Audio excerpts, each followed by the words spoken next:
नमस्कार, मैं प्रभात रंजन मिश्रा और आप देख रहे हैं नेशन लाइव। इस वक्त मेरे साथ मौजूद हैं कांग्रेस के नेता और द्वारका विधानसभा से पूर्व विधायक आदर्श शास्त्री जी। इनसे बात करनी है हमें 48,000 झुग्गियाँ जो कि सुप्रीम कोर्ट के आदेश पर हटाई जानी थी, वो कांग्रेस पार्टी द्वारा जो सुप्रीम कोर्ट के अंदर अर्जी डाली गई उसके बाद उस पर फौरी तौर पर राहत मिली है। सबसे पहली बात, इसको कितनी बड़ी कामयाबी मानते हैं आप? देखिए, मैं समझता हूँ कि ये दिल्ली में रहने वाले हर गरीब मजलूम के लिए एक राहत है, एक छोटी सी जीत है।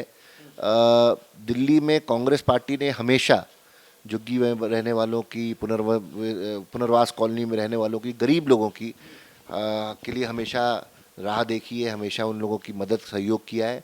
और उसी तौर में जहाँ पर एक तरफ मोदी सरकार और केजरीवाल की सरकार ने सभी झुग्गी वालों को दिल्ली में धोखा दिया, और धोखा इसलिए दिया क्योंकि ये लोग पिछले चुनाव में और उससे पिछले चुनाव में 5-6 वर्षों से ये वादा करते आ रहे हैं झुग्गी वालों को कि हम आपको पुनर्वास करेंगे, हम आपका जहाँ झुग्गी है वहाँ मकान बनाएंगे।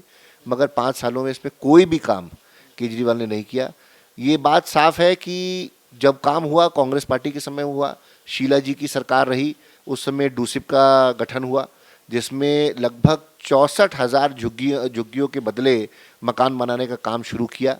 और बड़ा दुख होता है कि 64,000 मकान बनने के बाद भी केजरीवाल सरकार, जो केजरीवाल 6 साल से दिल्ली के मुख्यमंत्री बन के बैठे हैं, मात्र 1931 ऐसे मकानों का आवंटन किया और 64,000 मकान में मतलब 62,000 लगभग मकान खाली पड़े हैं। और ये बात झुग्गी वालों के बीच में पहुंची, कांग्रेस पार्टी ने पहुंचाई, और आज ये सवाल बहुत बड़ा खड़ा हो जाता है कि केजरीवाल ने ये धोखा झुग्गी वालों को क्यों दिया। सर, एक बहुत बड़ी बात है, सुप्रीम कोर्ट ने जो पुराना आदेश दिया था उसके अनुसार 3 महीने के अंदर झुग्गियाँ जो हैं वो खाली करनी थी। झुग्गी बस्ती के अंदर अधिकतर आबादी वो रह रही है जो कि रोज़मर्रा के काम करके पैसे कमाती है और उससे अपना जीवन यापन करती है। हम कई झुग्गियों के अंदर भी गए, वो कोई 5 स्टार झुग्गियों में नहीं रह रहे हैं। जितनी जगह में हम बैठे हुए हैं उतनी जगह में 8 लोगों का परिवार रह रहा है, 4 लोगों का परिवार रह रहा है। लॉकडाउन के कारण नौकरी चली गई है और ठंड में आप उनके ऊपर से छत भी छीन रहे हैं। और जहाँ तक अभी तक सरकार की स्पीड को देखा जाए तो 3 महीने के भीतर तो ये नहीं दिख रहा है कि 48,000 झुग्गियों का पुनर्वास किया जा सकेगा। तो कांग्रेस का अगला कदम उनको न्याय दिलाने के लिए क्या होगा? देखिए, सबसे पहला इसमें बात ये उठती है कि जो झुग्गियाँ, ये 48,000 झुग्गियों की हम बात कर रहे हैं जिसमें कम से कम 3-4 लाख लोग सीधे सीधे प्रभावित हैं। ये कोई झुग्गी कल नहीं बनी। वहाँ पे बहुत सारे ऐसे लोग हैं जो 20 साल से, 30 साल से वहाँ बस रहे हैं, अपना जीवन यापन कर रहे हैं, वहीं पे शादी हुई, वहीं पे अपने परिवार को पाला पोसा। कई ऐसे भी हमने किस्से हमारे सामने आए जो झुग्गी वाले हमसे आके मिले कि वहाँ पे रहने के बावजूद बच्चे पढ़ाई करके आगे निकले, सरकारी नौकरियों में निकले, बड़े बड़े कॉलेजों में तालीम पाने पहुँचे। और उन लोगों के साथ ऐसा सौतेला और ऐसा व्यवहार, धोखा जो केजरीवाल और मोदी सरकार ने किया है वो सामने आया।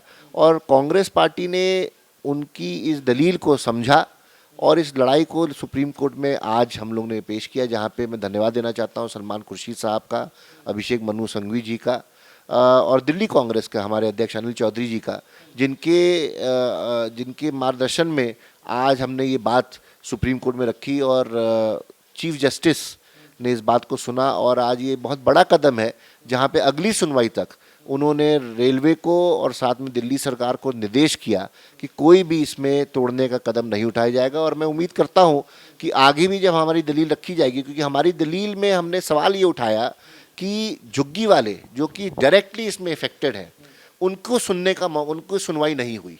तो जो नेचुरल जस्टिस होता है वो कहीं ना कहीं इसमें से नहीं हुआ इन लोगों के साथ, और उसी के आधार पर इनको सुनने का हक है और सुप्रीम कोर्ट इनकी बात सुने। और साथ ही में सुप्रीम कोर्ट दिल्ली सरकार को आदेश दे कि जब तक आप इन लोगों को जो कांग्रेस के समय से बनाए हुए मकान थे उन मकानों में आप शिफ्ट नहीं करते हैं, तब तक एक भी किसी भी व्यक्ति की झुग्गी, किसी के घर को नहीं उजाड़ा जाएगा। राघव चड्ढा ने एक पेपर फाड़ा, उन्होंने कहा कि हम ये नहीं होने देंगे। आप भी ये चाह रहे हैं कि ना हो। भाजपा भी अंदर मन से यही कह रही है कि स्लम के खिलाफ तो कांग्रेस रही है, बीजेपी रही है। विपक्षी पार्टियां आप पे आरोप लगा रही है कि आप झुग्गी झोपड़ियों के सहारे कॉरपोरेशन इलेक्शन पर नज़र बनाए बैठे हैं। क्या कहेंगे इस पर? देखिए, ये ओछी राजनीति और नौटंकी वाली राजनीति तो बीजेपी और आम आदमी करते हैं। मैं पूछना चाहता हूँ राघव चड्ढा से कि नौटंकी करके नोटिस तो फाड़ दिया, मगर क्या ये नौटंकी नहीं है कि 64,000 बने मकान में केवल 2,000 मकान अलॉट किए गए, जबकि 6 साल से उनकी सरकार है। इससे बड़ा धोखा तो कुछ हो नहीं सकता। भारतीय जनता पार्टी, प्रधानमंत्री मोदी जी ने रामलीला मैदान में चुनाव में आके बोला कि वहाँ झुग्गी वहीं मकान। मैं पूछना चाहता हूँ केंद्र सरकार से, आज वो चुनाव बिहार में हो रहे हैं, मध्य प्रदेश में हो रहे हैं, तो वहाँ पे प्रधानमंत्री आवास योजना के तहत आवंटन कर रहे हैं। दिल्ली में जो 48,000 झुग्गियाँ टूटने के सवाल उनके जो खड़े हैं, उस पर कौन जवाब देगा? तो ये बिल्कुल साफ है कि राजनीति और धोखा और नौटंकी भारतीय जनता पार्टी और आम आदमी पार्टी और केजरीवाल दिल्ली के इन लोगों के साथ कर रहे हैं। कांग्रेस ने शुरू से इन लोगों का साथ दिया, इन लोगों के लिए मकान बनाने की एक योजना तैयार करी, जिसके तहत ये मकान आज खड़े हैं। हमारी ये मांग है कि हमारे इन 48,000 झुग्गी में रहने वाले परिवारों को ये मकान दिए जाए और तब तक इनको पूरी तरह से सुनिश्चित रखा जाए, और यही बात आज सुप्रीम कोर्ट ने भी कही। इन 48,000 झुग्गियों का क्या होगा, इनका भविष्य अभी कोर्ट के फैसले पर निर्धारित किया जाएगा। क्या सरकारें उनका पुनर्वास करवा पाएंगी, ये भी एक बहुत बड़ा सवाल है।